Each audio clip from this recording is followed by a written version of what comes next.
Hey guys, Zach here, coming at you with another video. So before I do this video, I want to kind of announce a new series I'm going to do. It's going to be an 7-part series actually.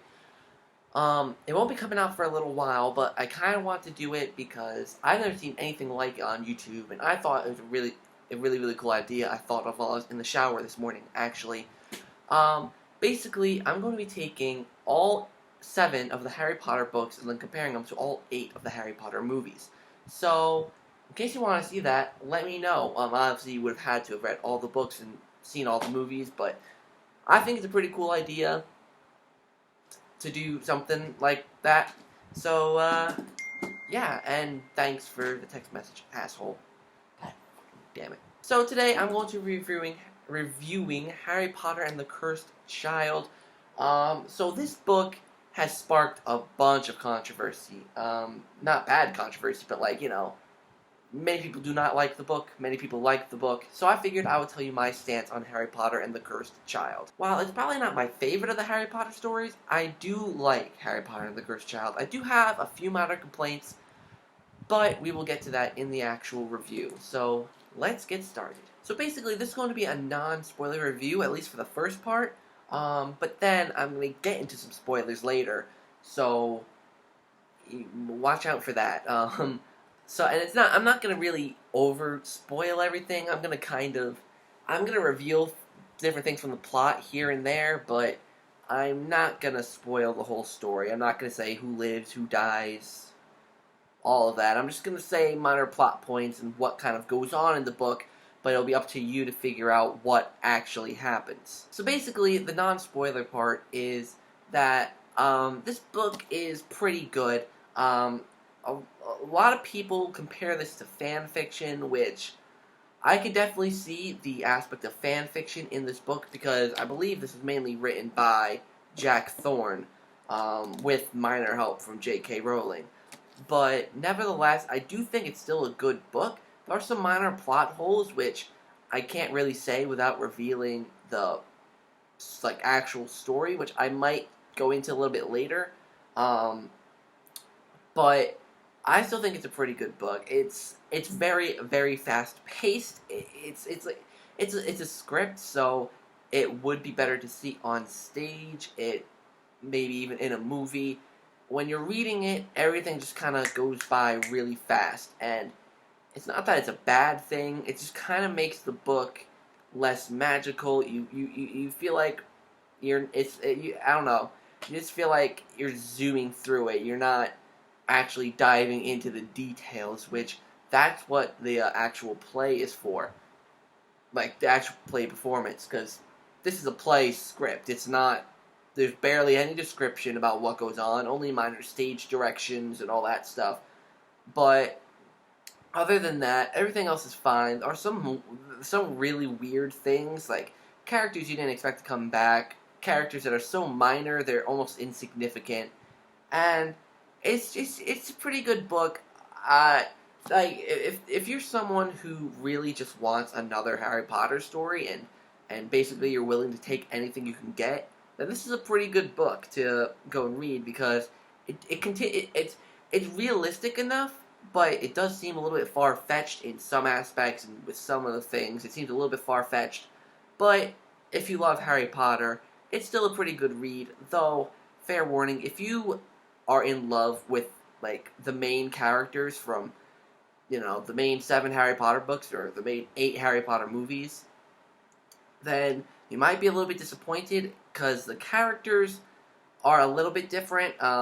They're not exactly how you remember them, though that could also be a part of the adult change. And I've heard of many people complaining about how Harry was and how careless he is.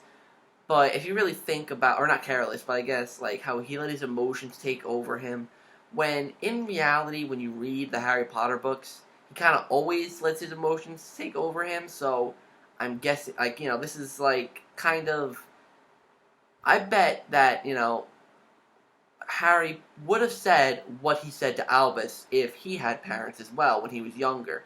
Because he probably said that about the Dursleys all the time, but we never saw it about James and Lily. So I don't know.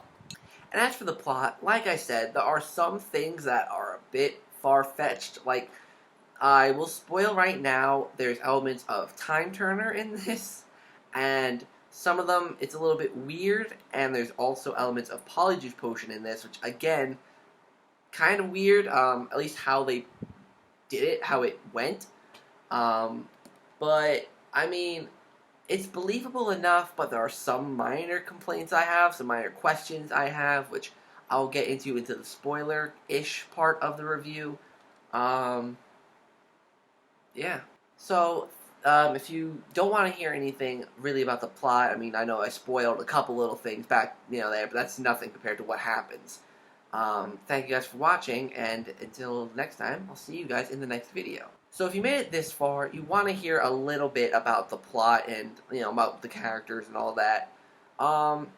So here's the thing, right? There are some things about the, characters and just kind of what happens that are a little bit weird. Like, for example, there's a scene when they're on the train, to go into Hogwarts. It's like their 4th year.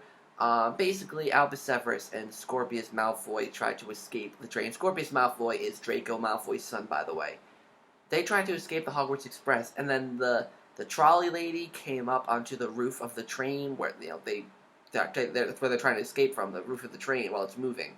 And the trolley lady followed them up there, and she grew claws, and there's a couple things that are really weird and really not out of place, but I'm gonna use this word a lot, but far-fetched. But I mean, I think it's interesting how they made the trolley lady into a monster character, really.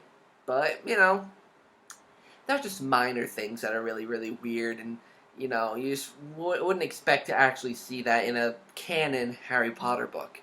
So I mean, I don't know. It's kind of weird. And also, I would like to point out,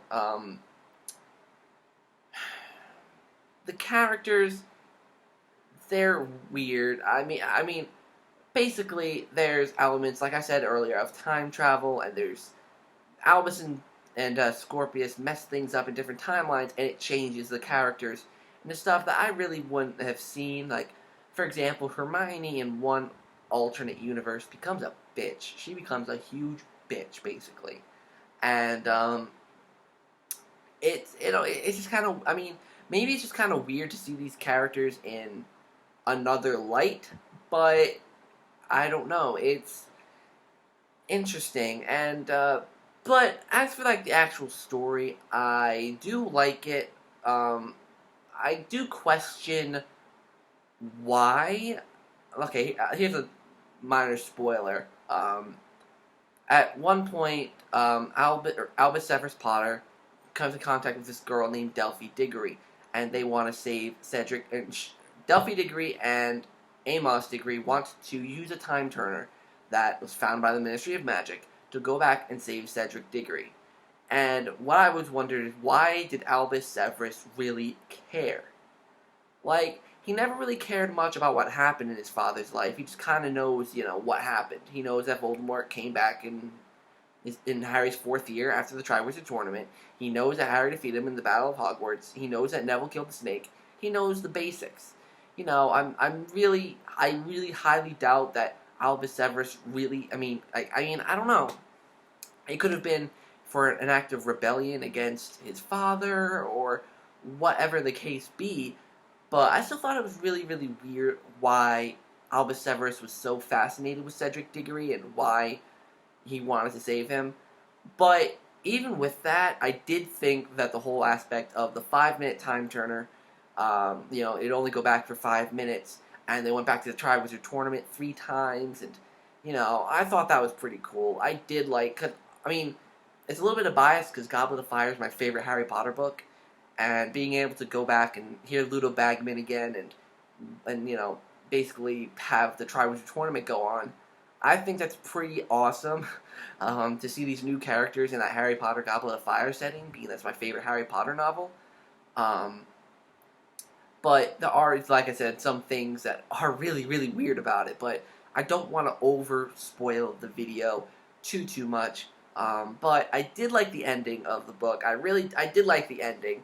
That's kind of where all the characters did come together and it worked. Because, like I said, there are some characterizations that felt a little bit off. Like, for example, Ron's character. His character felt relatively cheated, I should say. Even though Ron is kind of the I should say, I guess the doofus of the group, he still was represented kind of poorly as kind of like the joke man, the comic relief, that kind of thing. Yeah.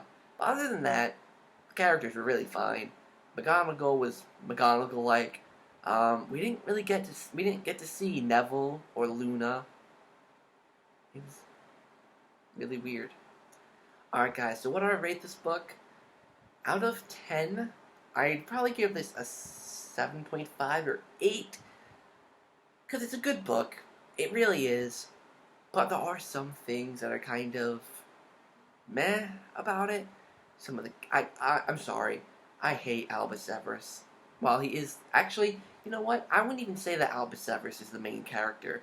At the end of the day, I feel like Scorpius is more of a main character than Albus Severus. I'm not even joking. I'm being serious. So, I think that Scorpius is a good character, though. I will admit, Scorpius is a really, really good character.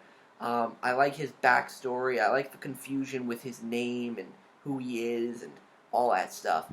I really, really like that about him. I really like Scorpius. I hated Albus Severus. He honestly, he basically reminded me of another Harry Potter, which I guess makes sense.